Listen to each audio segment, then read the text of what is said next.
Mogul is a social media platform and website dedicated to helping women around the world connect and share information. And our next guest recently joined the company as an advisor. You know her. It's Suze Orman, personal finance expert, host of the Women and Money podcast. And you're also an advisor to Mogul in your spare time. What is your role with Mogul? Here's the thing. To be a mogul, what does that mean to all of you? A mogul has to do with not only achieving something in your life, but having money as well. And too many times people are just focused on get the raise, do this, do that, but nobody's telling these women what to do with the money they make. So I'm serving as an advisor, and on September 21st, we have the Mobile X here in New York, and I'm actually going to be teaching 3 courses of how to get your money right. What would we learn in these 3 courses? I'll tell you what you're going to learn. One of them, you're going to learn the mistakes you can't afford to make. Should you pay off your debt or invest for your retirement? Should you have a Roth 401k or a traditional? Should you buy? Should you rent? Should you lease? What should you do? All these things that all people concentrate on is what stock should I buy?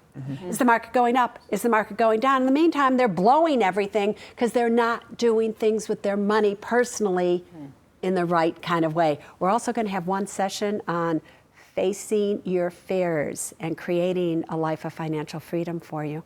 Tell us more about the demo you're trying to address, because I think with personal finance it gets a little hairy because everyone has their own specific set of problems. They can be unique, and I know you have made your career trying to really speak to a larger audience, but even in the case like Mogul, are they really just early 20-somethings trying to become a mogul? Or are they existing moguls? But we're really focusing on 27-year-olds, 35-year-olds, right? The millennials, the whatever you call yourselves. There's all these numbers. But want to hear what's fascinating?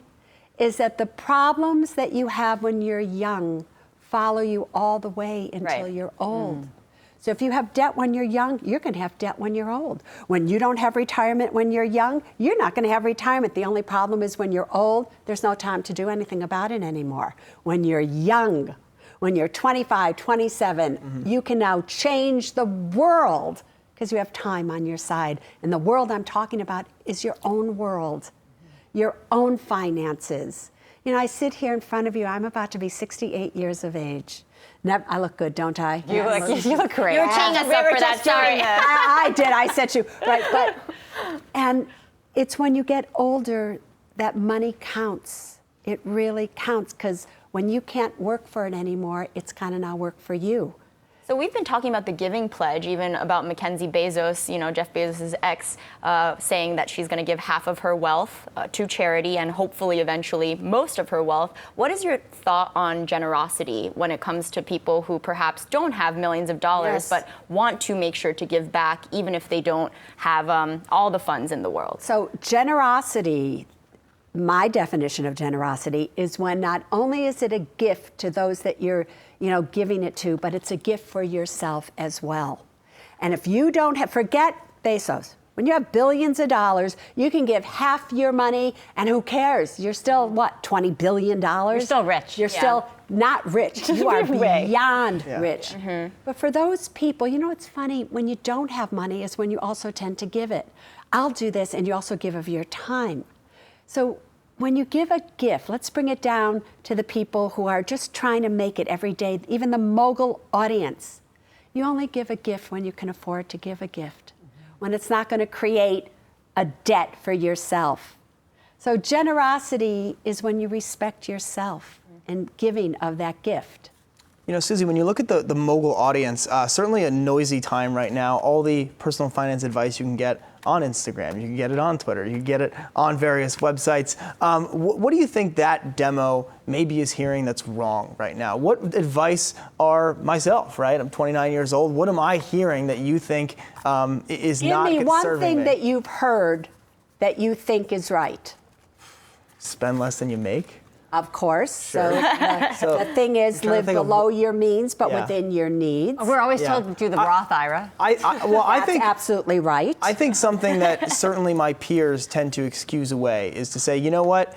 don't worry about if you can't afford that vacation. You should just take it, because then you're going to have those memories forever. Well, that's just stupid. It's all about the experience. People think it's fine. Right, but it's because here's the thing. I want you to remember, I was a waitress till I was 30 years of age, making $400 a month at 30, right? Here I am at 68. I live on a private island in the Bahamas.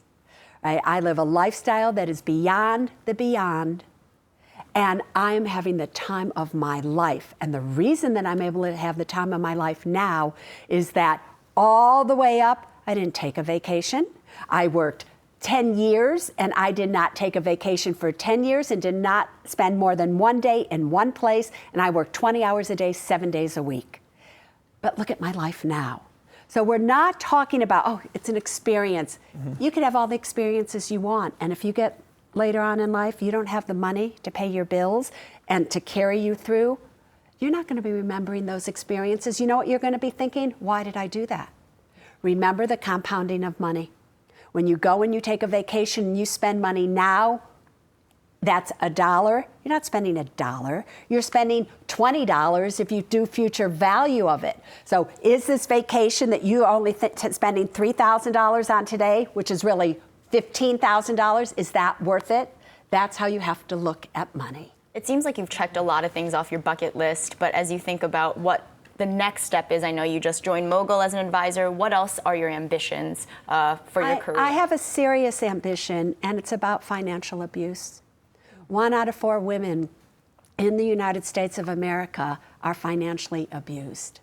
And we have to put an end to it. And it's not about their economic level. You can be a billionaire and be financially abused, and have no money and be financially abused. It is rampant, and that will be my next thing that I do. All right, we'll get you back for that. Personal finance expert Suze Orman, the host of the Women in Money podcast. Thank you so much. Also interesting to hear about your work with Mogul.